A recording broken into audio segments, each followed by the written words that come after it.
देश के गृह मंत्री अमित शाह रोड शो कर रहे हैं और रिपब्लिक पर वो एक्सक्लूसिव है। अमित शाह जी, इस हुजूम को देख करके क्या कहते हैं आप? राजस्थान में तीसरी बार 25 की 25 सीटें भारतीय जनता पार्टी जीतने जा रही है और जिस तरीके से लोगों का हुजूम है, गुलाबी शहर छोटी काशी कही जाती है, बीजेपी का गढ़ कहा जाता है, यहाँ से सारे सिरमौर होते हैं। देखिए, मैं राजस्थान की 9 सीटों पर गया हूँ, सभी की सभी सीटें भारतीय जनता पार्टी जीत रही है। हम निश्चित रूप से मोदी जी के नेतृत्व में तीसरी बार प्रचंड बहुमत के साथ सरकार बनाने जा रहे हैं। सबसे ज्यादा महिलाओं को जो महिलाओं में क्रेज है, महिलाएं जो उमड़ के आ रही हैं, महिलाओं के मन में मोदी जो विराजते हैं, आपने प्रत्याशी भी महिला उतारा है मंजू शर्मा को, किस तरीके से देखते हैं इसे? देखिए, 10 साल में मोदी जी ने महिलाओं के सम्मान के लिए ढेर सारा काम किया है। गैस दिया, सबसे बड़ी राहत महिलाओं को हुई। शौचालय दिया, उनका सम्मान बढ़ा है। घर दिया, उनकी परेशानी कम करी है। अनाज दिया, उसका सेविंग्स बढ़ा है। हर महिला को सम्मान देने का काम नरेंद्र मोदी जी ने किया है।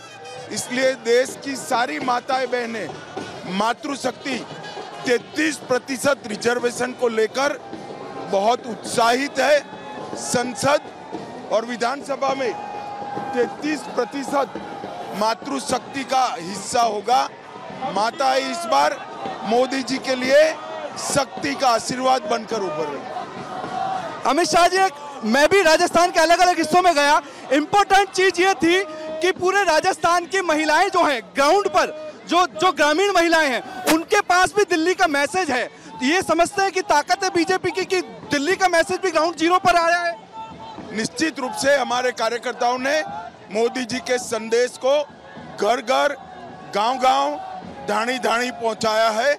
इसका हमें निश्चित रूप से फायदा होगा। राजस्थान में सबसे बड़ी चीज और मिली कि राजस्थान में जब से आपकी सरकार आई, पेपर लीक एक बड़ा मुद्दा था, लेकिन आपकी सरकार ने आते ही वो काम किया जो सबसे पहले कमिटमेंट करके आप चुनाव में आए थे, विधानसभा चुनाव में। ढेर सारे काम किए हैं।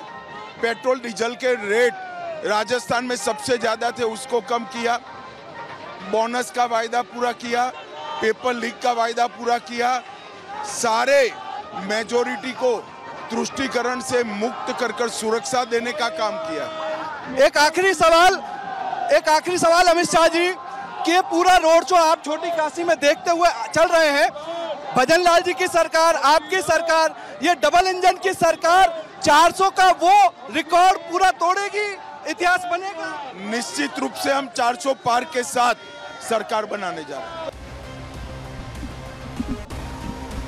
तो ये आप गृह मंत्री अमित शाह को सुन रहे थे। हमारे सहयोगी अमरदीप ने उनसे एक्सक्लूसिव बातचीत की है। लेकिन आपको बता दें कि जयपुर सीट का आखिरकार समीकरण क्या है वो भी आप समझ लीजिए, क्योंकि ये सीट अभेद किला रही है भारतीय जनता पार्टी के लिए। लेकिन इस सीट पर आखिरकार कौन कौन है जो इस किले को भेदने की कोशिश कर रहा है, समीकरण क्या है, आप देखिए इस खास रिपोर्ट में।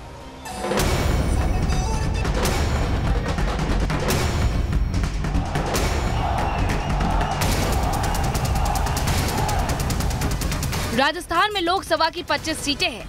मरुधरा ने 2014 और 2019 के लोकसभा चुनाव में मोदी को सिर आंखों पर बैठाया।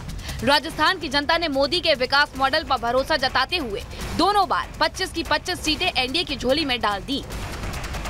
मोदी थर्ड टर्म की तैयारी कर रहे हैं। राजस्थान की जनता एक बार फिर मोदी की गारंटी पर वोट करने का मन बना चुकी है। पीएम मोदी खुद राजस्थान में ताबड़तोड़ रैलियां कर रहे हैं। गृह मंत्री अमित शाह ने भी पिंक सिटी में विजय रथ पर सवार होकर जयपुर शहर की प्रत्याशी के पक्ष में रोड शो किया। बीजेपी के अभेद्य किले के रूप में जाने जाने वाली जयपुर शहर लोकसभा सीट पर इस बार का मुकाबला बेहद रोमांचक रहने वाला है। बीजेपी ने यहां से कद्दावर नेता भंवर लाल शर्मा की बेटी मंजू शर्मा को चुनावी मैदान में उतारा है। वहीं कांग्रेस ने नई जातिगत रणनीति अपनाते हुए प्रताप सिंह खजारियावास पर दाव लगाया है। जयपुर लोकसभा सीट की अगर बात करें तो जयपुर को छोटी काशी कहा जाता है, बीजेपी का गढ़ कहा जाता है। बीजेपी ने महिला उम्मीदवार इस बार उतारी है। बीजेपी के दिग्गज नेता रहे पंडित भंवर लाल शर्मा की बेटी मंजू शर्मा को बीजेपी ने अपना उम्मीदवार बनाया है, तो दूसरी तरफ कांग्रेस ने अपने तत्कालीन मंत्री प्रताप सिंह खाचरियावास को जिम्मेदारी सौंपी है।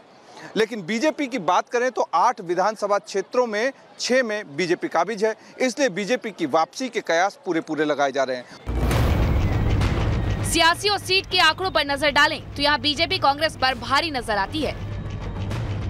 जयपुर शहर लोकसभा क्षेत्र में विधानसभा की 8 सीटें हैं, जिनमें से कांग्रेस सिर्फ आमेर, किशनपोल और आदर्श नगर सीट ही जीत सकी, जबकि 5 सीटों पर बीजेपी का कब्जा है।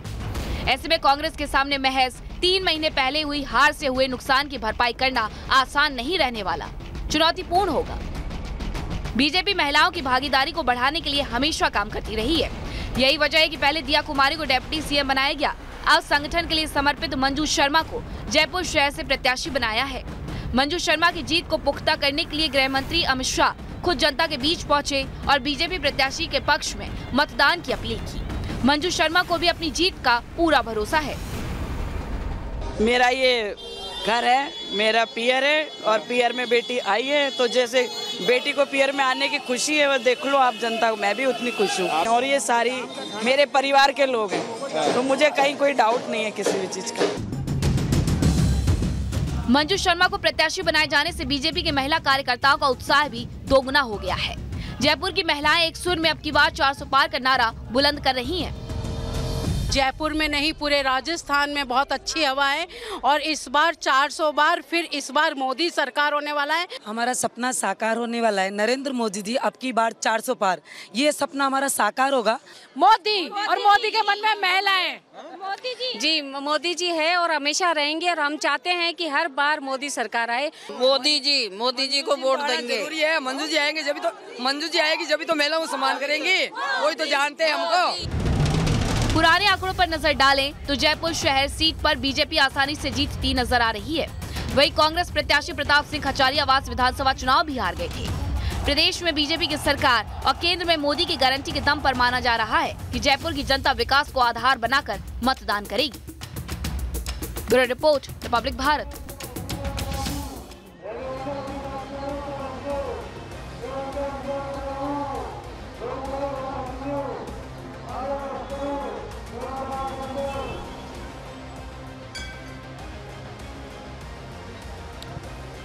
तो जैसा कि इस वक्त मेरी मौजूदगी बदायूं के नगला देवी मंदिर में है और ये वही मंदिर है जहां पर आज आदित्य यादव ने मत्था टेका था अपने नामांकन से पहले, और ठीक ऐसा ही दुर्विजय सिंह शाक्य ने भी किया था अपने नामांकन से पहले।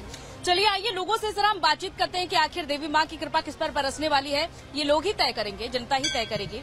क्या लग रहा है आपको, क्या माहौल बन रहा है इस बार बदायूं में? तो केवल कमल खिलेगा और हर इंसान, हर महिला, हर बच्चे, हर बुजुर्ग के दिल में फोटो पे बस एक ही नाम है, मोदी योगी कमल का फूल। बिल्कुल निश्चित बात है कि बदायूं के अंदर कमल खिलेगा, और कमल खिलेगा नहीं, कमल एक इतिहास रचेगा।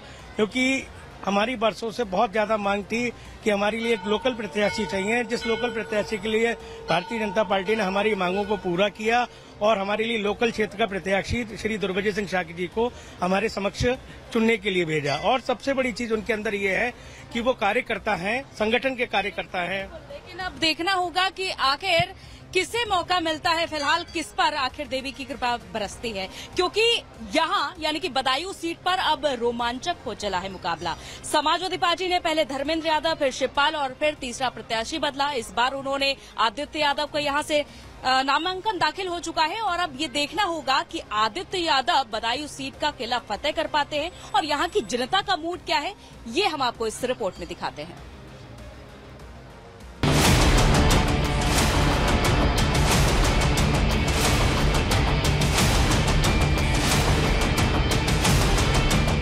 देश में लोकसभा चुनाव की बिसात बीत चुकी है।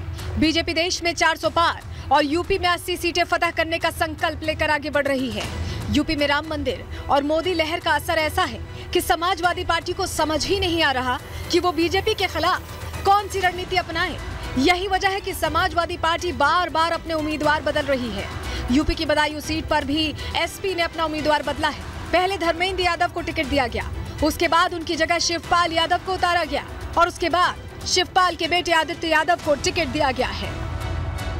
चाहे देखिए हम लड़े, चाहे धर्मेंद्र लड़े, चाहे आदित्य लड़े, वो तो समाजवादी पार्टी और समाजवादी पार्टी के साथ जनता चुनाव लड़ाती है और जनता जब जनता ही जिताती है, तो यहाँ की जनता ने तय कर लिया है कि आदित्य को भारी बहुमत से जिताएंगे। सपा ने आदित्य यादव के नाम का ऐलान जानबूझकर देरी से किया है। इसके पीछे उनकी एक बड़ी रणनीति बताई जा रही है। आदित्य यादव ने अपने नाम के ऐलान के बाद अपना नामांकन दाखिल कर दिया है। हालांकि बदायूं सीट पर सपा की हवा थोड़ी खराब है, जिसे ठीक करने के लिए आदित्य यादव लगातार प्रचार कर रहे हैं। बीजेपी ने बदायूं सीट से संघमित्रा का टिकट काटकर दुर्विजय सिंह पर भरोसा जताया है। तो बदायूं लोकसभा क्षेत्र में इस वक्त सियासत गरमाई हुई है। सीधा मुकाबला बीजेपी और समाजवादी पार्टी के बीच देखा जा रहा है। हालांकि समाजवादी पार्टी की इस बार छवि देखी गई कि बार बार बदायूं सीट से प्रत्याशी बदले गए। पहले धर्मेंद्र यादव, फिर उसके बाद शिवपाल यादव और फिर शिवपाल यादव ने सिफारिश की कि आदित्य यादव को यहां से चुनाव लड़ाए।